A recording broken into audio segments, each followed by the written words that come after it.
Good, excuse me. Good evening, people. It's been a few weeks, but we are back. We are back. Please don't get it misconstrued.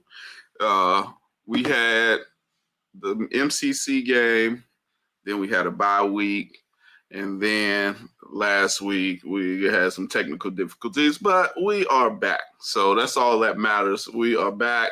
It's week 9. This has been a wonderful season, long season. We got some things to talk about. Coach Diesel is here. I'm about to bring him up, and let's get to it. Coach, what up? Oh, fuck. You all right, Coach?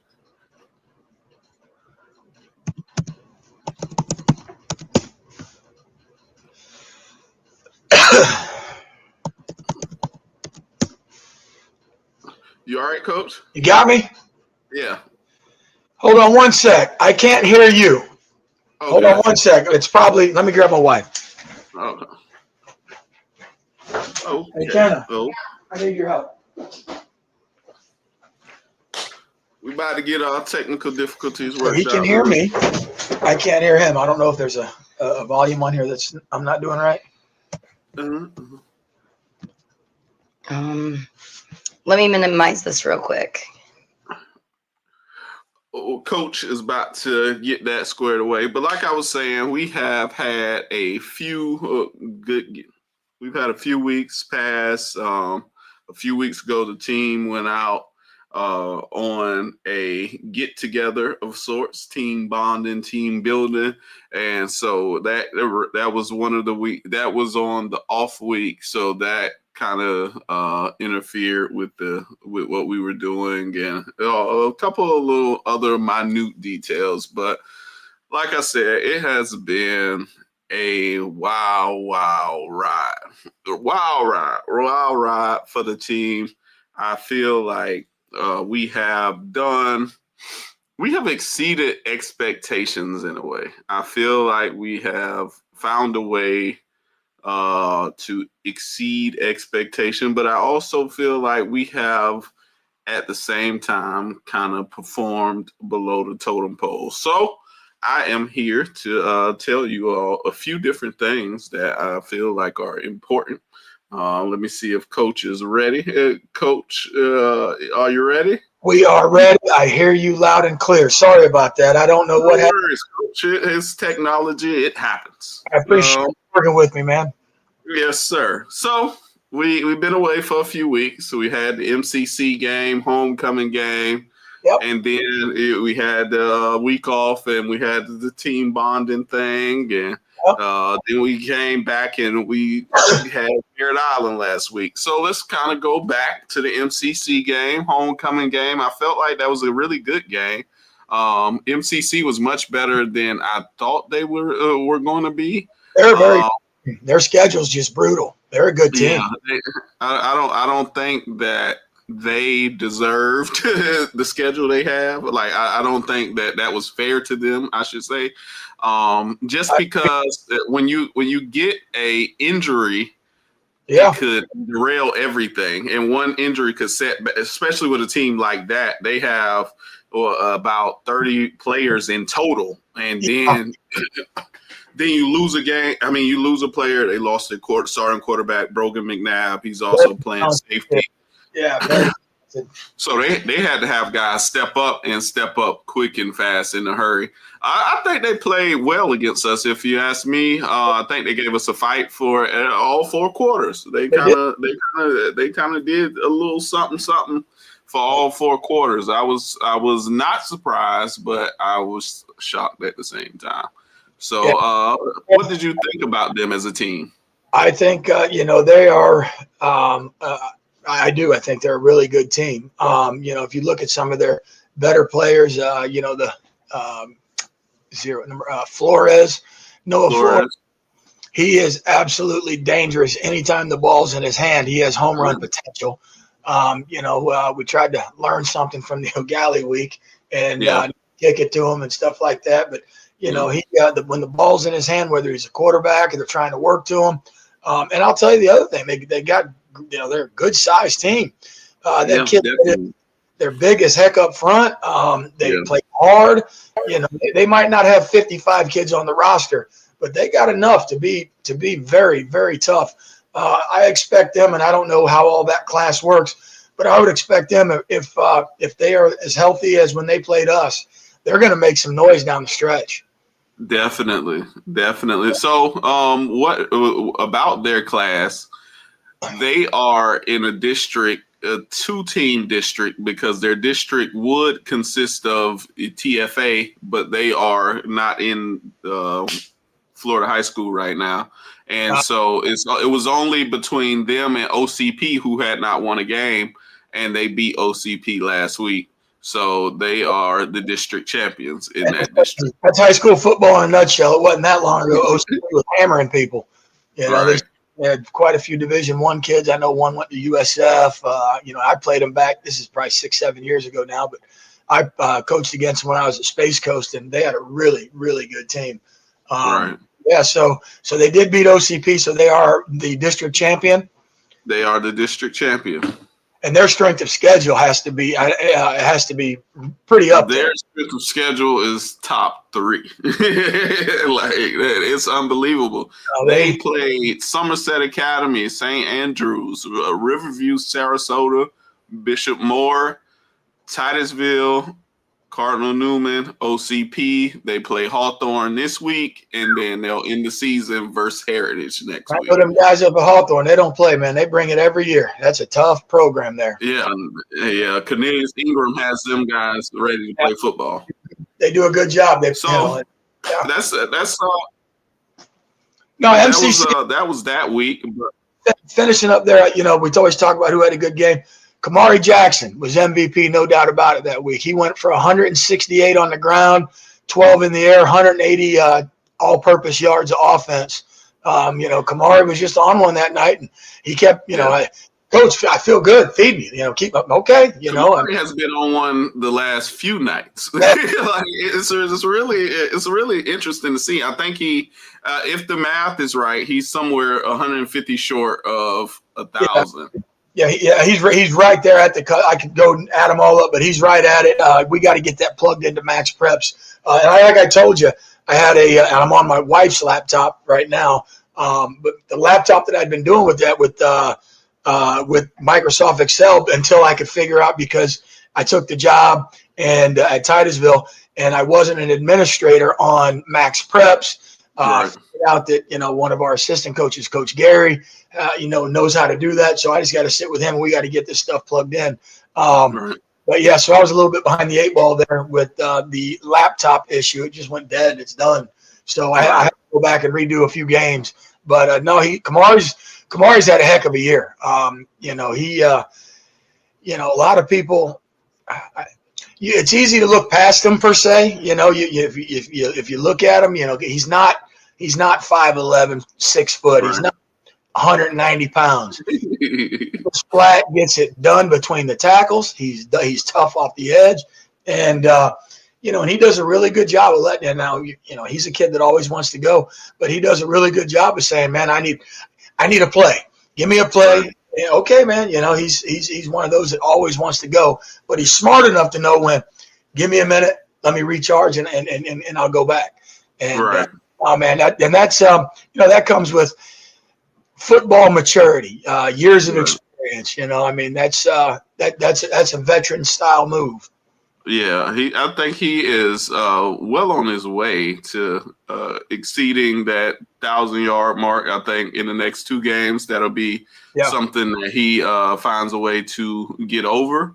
Yep. Last year, he had 609 yards and 3 touchdowns. So he's exceeded all of those expectations. Everything he's done last year. Yep, he's definitely a good one. While we're talking about individual stats, I think we also must mention that Bill Billingsley has already exceeded his numbers from last year. He's on the verge of crossing over his passing touchdowns, but he has already passed his passing yards. He's at 1,580, I believe. So he's right there. Well, and I'll tell you, it's really tough to win games and compete in games against good teams without a solid quarterback at any level. And I'll tell you, he has done a great job. And he was a late arrival, took him a little bit to get going. We just had practice today, and obviously we had practice today. And he's playing some really good football right now. He's hitting windows that are tighter, more snap on the ball. Just things are starting to come together. We'd have loved to have been feeling like this, 3 weeks ago, 4 weeks ago. But that's the way it goes. It takes what it takes. And he's meshed. He's really understanding what we got going on. And he's such a cerebral kid. I mean, he's a 4.2 kid, very intelligent, and he's really making some good throws the last couple of weeks, as you saw. And I'm going to defend him, because people don't always know the whole story. I think it was the second drive of the game this past week against Merritt Island. We scored, we're going from the right to the left, and we throw an interception on about the 15, 20-yard line going in. We're moving right down the field. Yeah. And it was we had a particular play called on. He threw what should have been correct, and the receiver didn't get the entire call. I'll say that's my bad. Like a coach takes the blame. The receiver missed the last part of the call to kind of signal what he needed to do. And, we were all frustrated. But like I told those guys in a minute, relax, you're doing fine. You're moving the ball. Defense going to make a stop. And, and they did. And, offensively, they moved the ball all night. I think we have to talk about how I felt like we played the best game from start to finish that I've seen all year on Friday night. I felt, and that's what what we were just talking about. Things are starting to click finally. And, and it's evident. It's evident. It is. Evident. I didn't get any smarter or dumber. It's just things are starting to work better. And, the time and all the stuff that goes into, becoming an efficient team in all phases, it's coming together. Unfortunately, that was one of those games for us. We certainly had our, we had our bad plays as well, but they're limited. Majority everything was positive. And, let's face it, if we don't run over the long snapper, we likely win that game. Yeah. And so I know you don't really get into it, but I hear a lot of what people are saying and what they think and all that jazz. They had Merritt Island as a 38-point favorite on Friday night or a 40-point favorite on Friday night. And I keep asking where the 37 at? Like, where the 37 at? Because they never thought that we stood a chance. On your show, that was kind of the number people were throwing out? No, that was Florida high school football. They do the weekly show with Josh and those guys. Okay. They said, oh, there's a 38-point favorite. They will they're gonna win, 100% chance of winning. Wow. I'm like, so I expected Merritt Island to come out and just score at will and do things at will. No. I felt like we put our best game. It's a good best game out there. How do we get over the hump though? Like how do we finish and get those dubs? In this particular game, and we'll talk about the Merritt Island game. I think it comes down to, we talk about all the time with the team, what's the greatest form of discipline? Self-discipline. And I think we had some frustration. And I'm not going to sit here and get on the train, but, apparently we had some guys out there that were frustrated, maybe some extracurricular activity that might not have been seen by the ref. Right. And frustrations were mounting. And I think, honestly, I think when we ran over the long snapper, we've never hit a long snapper, not one field goal attempt all year long. Right. I think emotions in a 16, 17-year-old kid, got a little high, and he went to blitz the A gap and hit it a little hard. And unfortunately, we caught a good piece of the center, and that is absolutely illegal. And unfortunately, with that comes a penalty, and that moved it even in tighter. And they scored a touchdown, and then another. We get the ball back. Trying to put together a game-winning drive, we get a 15-yard personal foul in the backfield on a pancake block.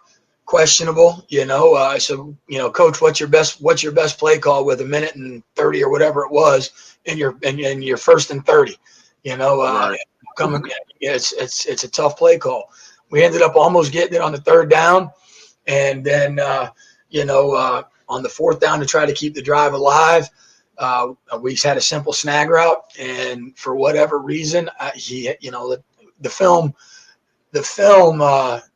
certainly showed what we should have done is sit down in the snag like we called, and we ended up not sitting in the snag and run through it. All we're trying to do is get 4 yards, and we had it there, sit down, make the catch, and you can go back and watch the film, and you see our quarterback staring down his primary target that would have been wide open. We make the simple pitch and catch. And now I'm not saying we would have, I can't say, we would have gone down the field and scored. We don't know that. I'm saying drive alive, and when you don't do what you're supposed to do and what the play's called, and that didn't happen all night. And I think that's another one of those things. The pressure's on, the lights are bright, and sometimes you get a mental breakdown. And I think we had a little mental breakdown out there. But in the end, and I tell the kids this all the time. All football plays are equal, and they all are equal. And some plays you make a good play, some plays you make a bad play, some plays are kind of a stalemate, but they all count the same. And this is where I was talking to the kids. I said, guys, I don't think you realize this, but if you look outside of the West Orange game, we didn't play great. They were a good team. That was not a. I was about to bring this up. So out of the West Orange game, if you look at the remainder of the losses on our year, if you take 10 plays or less and you could correct those 10 plays, you're likely a 7-1 team right now. Definitely. And that's what these guys are. And it's so district champions. And champions. You're so close. And it's frustrating beyond all measure as a coach. And I can only imagine, because I see it in their faces, nobody's more frustrated than the kids themselves. Nobody goes out and means to make a mistake or not do the right thing. Right. So it's just, man, I'm telling you, 10 plays or less on the year, and you're a 7-1 team. Definitely. But the good news is, and I talked to the kids about this. And I said it today to particularly the offensive skill guys. We had a good 7-on-7. I feel we're gelling and peaking at the right time. We had a bit of a schedule. Like every football team in America, we currently are nursing nicks and bumps and bruises. Trying to make sure we put our best foot forward on a Friday night. And so we got some of that going on, like everybody does. And, we're going to put a good product on the field on Friday night, and I feel we're playing pretty goddamn good football right now. So, we could be a problem. Definitely. I definitely think everything is peaking at the right time. I think that Dion is doing what he's supposed. Like, I don't know. I don't know when it clicked, but it clicked, and it's evident that it's clicking. And when you're running our style of an offense, and when you get that extra man to really kick it up a few notches, now you got to pay attention over there, and it takes away. It's real easy when you got, let's say, 1 or 2 guys. I'm just playing, hypothetical, but it's a lot more easy for a defense when you got 1 or 2 guys that are performing. Now when you get the 3rd and 4th guy that have been a factor and they're making plays, boy, does that really even the playing field? It really does. It really does, and.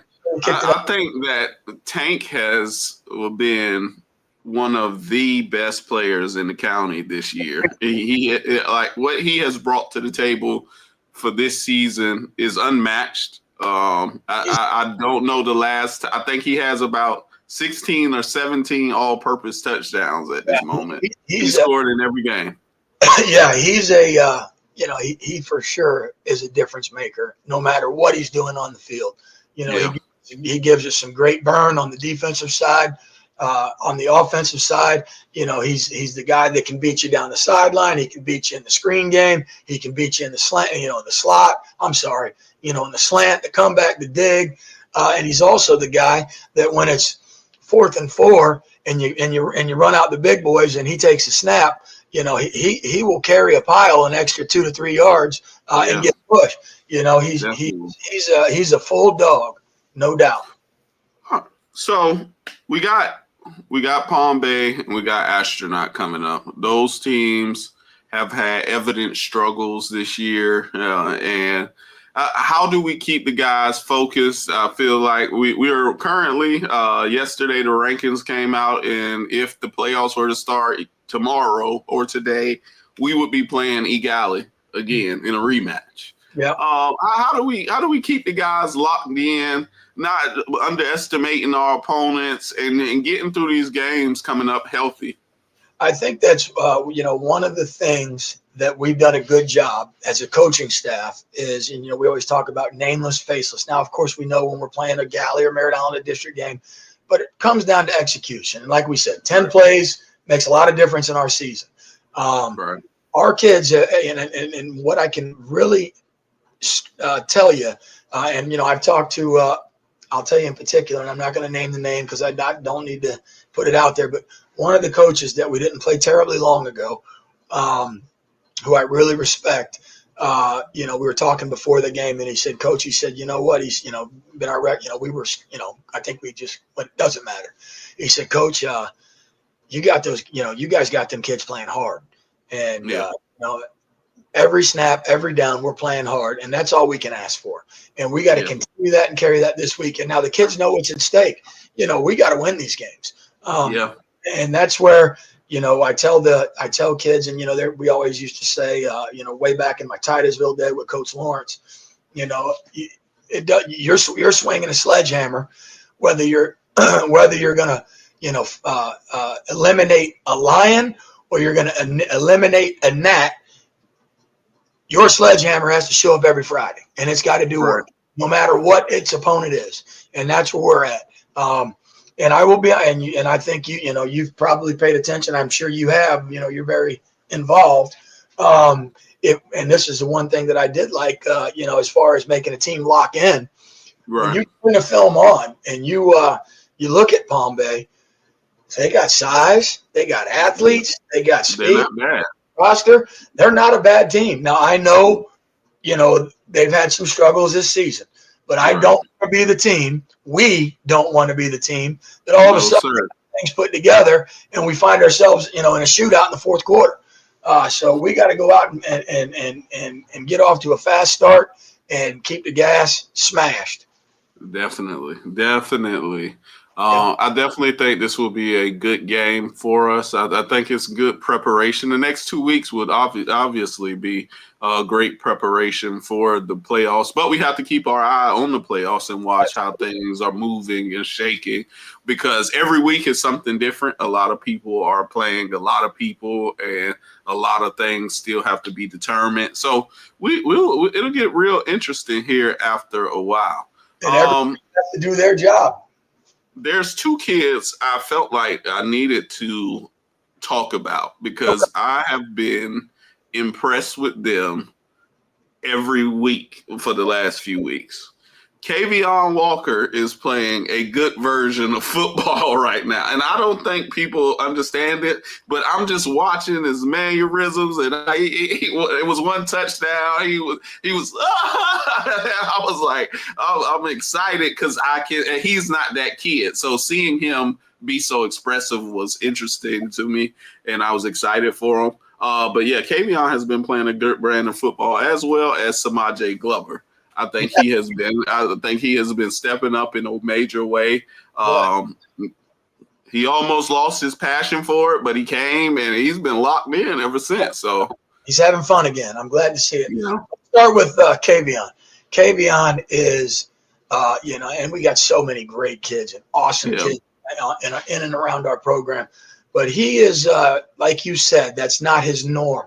Kavion really come out of his shell. He is Yeah. really understanding the game. He has really cleaned up his technique. He's really believing in what he's doing.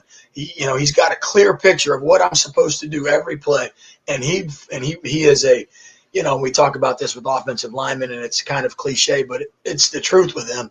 He's not a talker. He's just a flat out lunch pail, hard hat kid who's going to put his hand in the dirt, and he's going to execute at a high level. And if and when he gets beat, it's not very often. And he just flat plays football, and I love watching him have fun play football.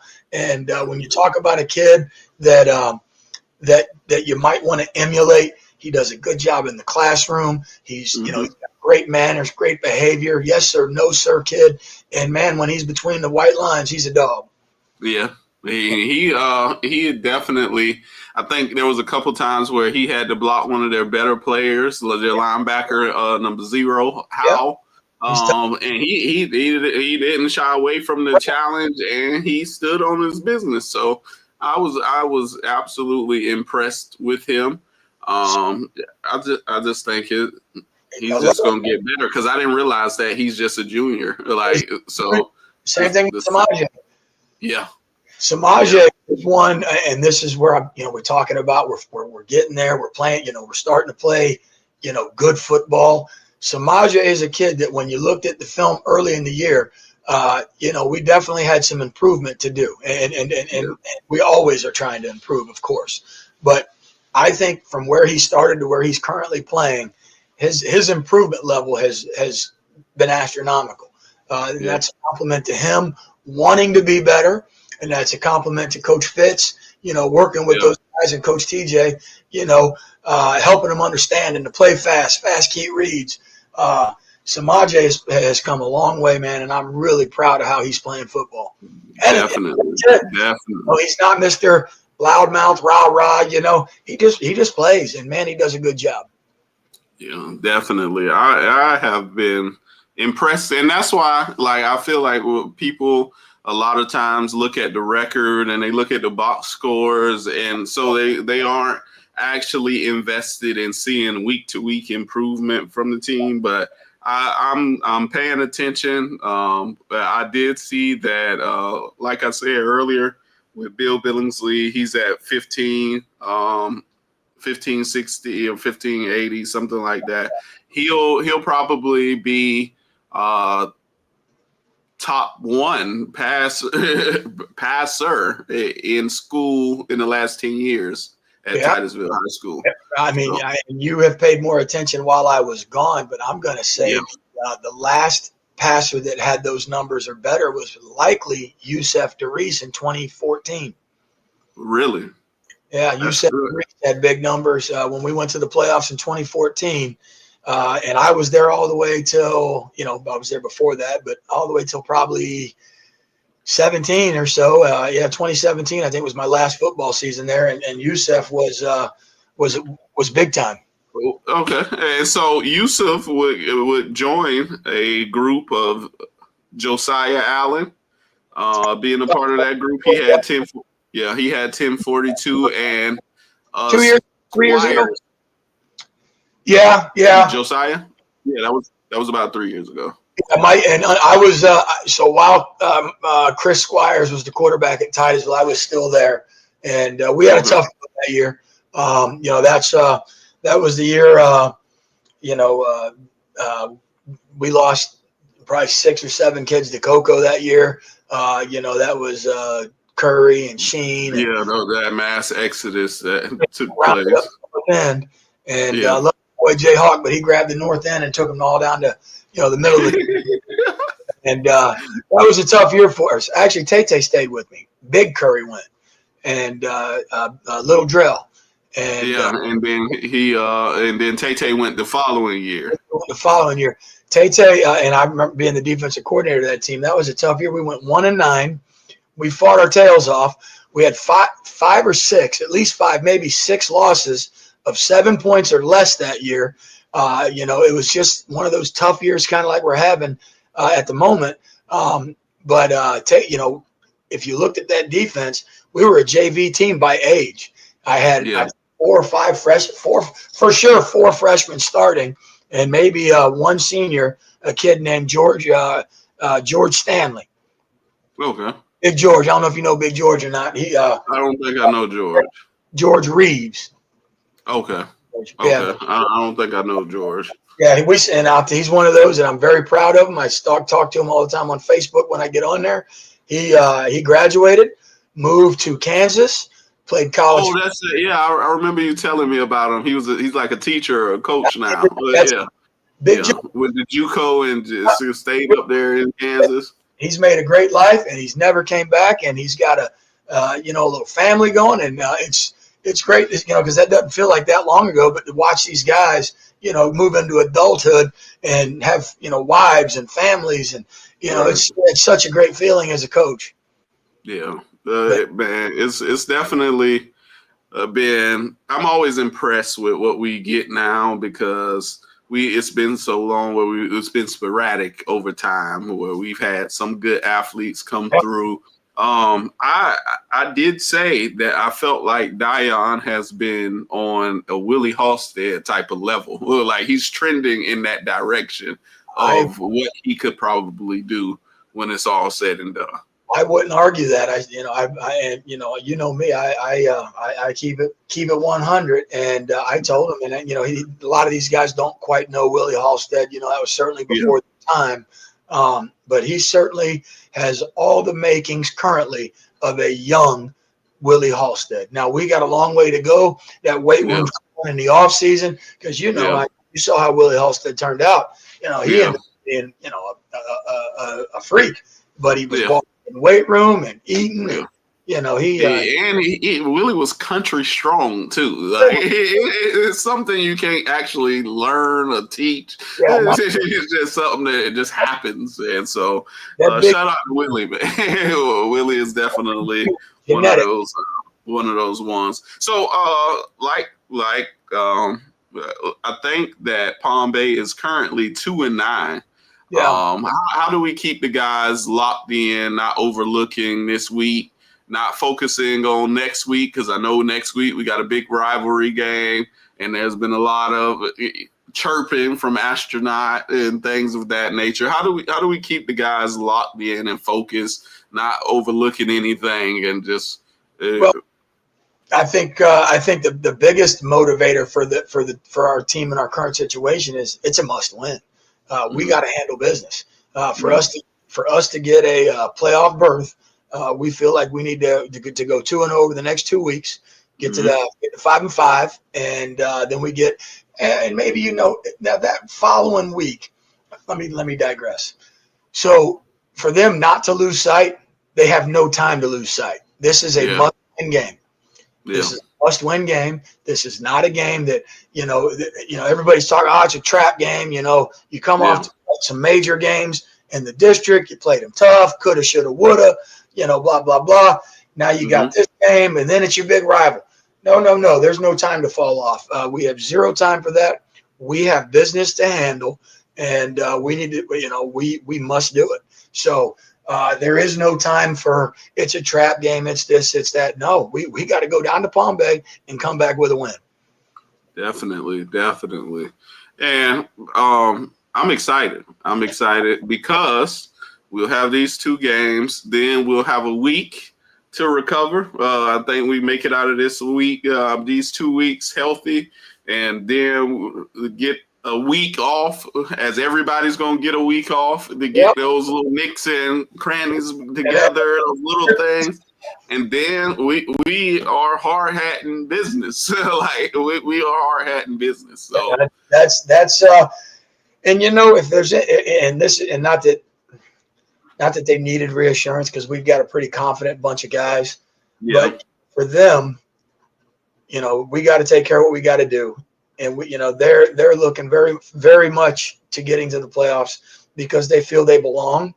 And they put a product on the field that does belong. And we just got to, eliminate, like I said, a couple of them little plays and have a shot. But, once you get in the playoffs, everybody, it's high school football, who's healthy. It's one of those things that you get in the playoffs, anything can happen. We've seen crazy things happen, but you got to get You got Crazy things happen. And I will go on record to say that I believe that we are the best. It will be the best 5-5 team if we. I would argue that, and I don't know what's all out there that's going to be a 5-5, Yeah. and we still got to get the 5-5. Yeah, we still do. And so I won't say it yet, but I'll save it for 2 weeks. But I would, when it ends there, I would certainly think we would have to be in the discussion of, if not the best, got to be right there in that discussion. yeah, definitely. Maybe, Well, and I'm glad we got to catch back up this week. we needed this. The City Hope dealers holding it down for the Ville. I've argued with a bunch of people. I've argued with some Merritt Island parents. I've argued with some coaches. I've argued with a lot of people in the name of the Ville. Yeah, just because I don't. And here's why: because I don't feel like people give the Ville the respect that they deserve. Like if these kids had a bunch of stars, they'd be on them. But I'm trying to help them see that before they even get the stars, these are good kids. They can play football. Yeah, and we can play with the best of them. Absolutely. So, thank you for coming on again, Coach. It's all love. We're gonna get to it. Feel free. When and where we practice. Stop out tomorrow if you want. Yes, sir. All right, buddy. Have a great night. Appreciate you having me on. Have a good one. Take care. Bye. Yes. So it's been another week, man. Y'all give some likes, give some shares. It's been another week. We had to take a few weeks off. It wasn't intentional. We just had some things. We had a bye week. Then we had team bonding. We just had a bunch of things going on. So it's been a few weeks, man. But we got to finish the season strong. I've been telling a lot of people that, look, the Ville is good, but now we got to find a way to finish games. We got to make sure that we're doing those little intricate things to get us to win. I feel as though we are better than our record shows. Nobody really pays attention or believes that when it's time, but I really feel like we were better than our record shows, and people don't understand that. And it's a hard thing to argue, and I respect it because people don't really feel that way. But I'm telling you, we have some of the best players in the county, and I want y'all to just stay on for the ride because it's about to get real. I don't get into too much with Coach when he on here, but I'm telling y'all, it's about when we get one of these guys in the in the first round, and we get to have a rematch. Y'all gonna see. Y'all are going to see.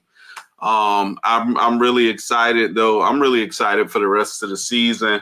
I think that when you're struggling the way we have struggled, and then you get a chance to play a team, and you can score a lot of points and play a lot of good quality football. I think that does something for the morale of the team, and so it's going to be something to watch and see over the course of the next few weeks. We're going to get Bookhart back. We got Big Germ back last week.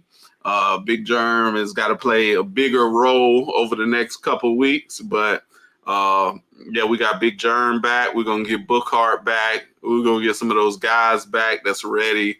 And we're going to be hard hat and lunchbox bringers when it's time. So like I said, please share this. Please like it and subscribe to All Things PRMD. We building something.